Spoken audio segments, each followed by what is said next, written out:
What's going, folks? This is Wayne Art back with another lesson, and today we're looking at a little hack on bar chords. This is sort of aimed at people who've never sort of took on bar chords before, they're interested in getting into them. One thing I would say is when I started out I avoided them for years and years, and the sooner you can do them, it's going to open up a new world. There's loads of songs that you can get into and things like that.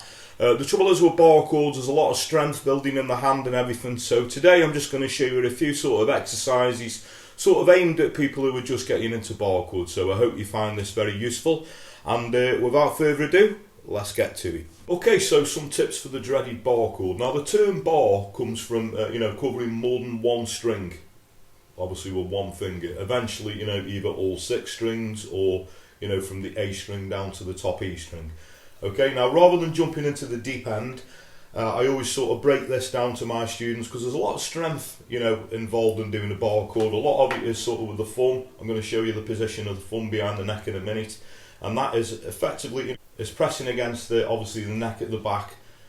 So we almost imagine your thumb and your finger as a capo, really gripping those strings. Okay. So rather than jumping in the deep end, trying to get the full bar straight away, I think it's good to practice maybe just barring 2 strings to start off with. So I'm barring the top E string and the B string. Obviously pick the strings one by one, make sure both of those notes are coming through. Now the thumb position, so if you look at the thumb position, it's basically at the back of the neck, more or less in the middle of the neck. My thumb's slightly skew-whiffed, and what that enables me to do is sort of really push against the neck and keep that finger, on the fretboard really sort of flat down. Your thumb plays a big part in this, so it's good to sort of alter your thumb around, find out where you're comfiest, but that's sort of the position you should be sort of aiming for. Okay, and once you can do that, obviously the next step is I'm on the 2nd fret, maybe practice moving that shape around, go up to the 5th fret maybe, and then back again.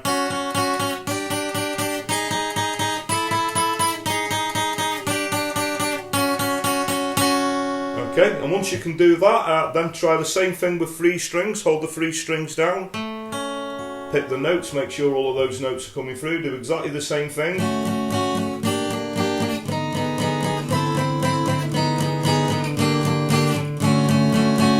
Okay, and you guessed it, what's going to happen next? We're going to try 4 strings, then we're going to try 5 strings, and eventually you're going to be barring, all sort of 6 strings. But it's a good exercise to build up, a little bit painful to start off with bar chords, and I think it's a good way to building up to the full bar. Okay, so once we get the full bar on, maybe move that up to the 5th fret, because we don't want to be doing a full bar chord right down the bottom end of the fretboard, because that's where the frets are at the widest. If you go too far up the fretboard, the frets get a lot narrower. So I think a good place to practice a bar chord is maybe in the middle of the fretboard, sort of barring the 5th fret. Now if you know the notes on the guitar, this is going to be an A bar chord because we're barring all the strings. Okay, and what we've got to put behind that, so imagine the bar as a capo and we're doing sort of an E shape. And what I mean by an E shape, if I took the bar off and obviously played that as an open chord, we're actually doing an E chord there, but I'm doing that with my 2nd, 3rd and 4th finger. So slide that back up, bar the 5th fret, so it'll take a while to do that. What you do want to try and do is keep your fingers sort of, parallel to the frets. We don't want it sort of skew-whiff like that either way.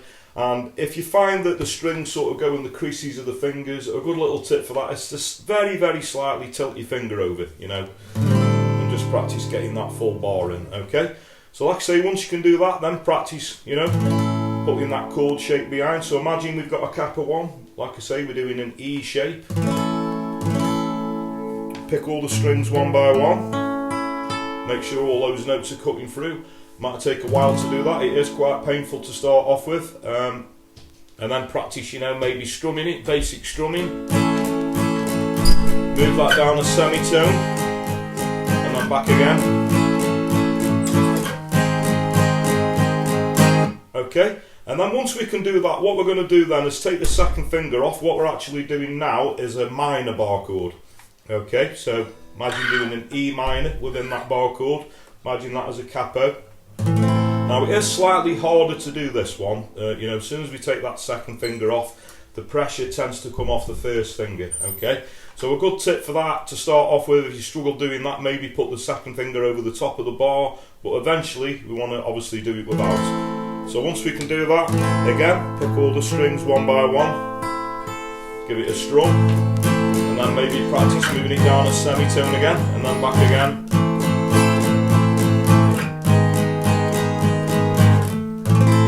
Okay, and then once you get confident with that, like I say, it's very painful at first, so you don't want to jump in the deep end, and if it is painful, obviously stop. Just do this in short bursts, sort of a couple of minutes here, a couple of minutes there. Like I say, it's all strength building.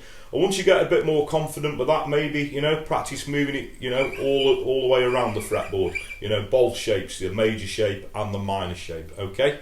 So this is sort of part one of the bar chord tip lesson. The next lesson, we're going to talk about the bar chord shapes that go off the A string group. There we go. So hope you found that very helpful.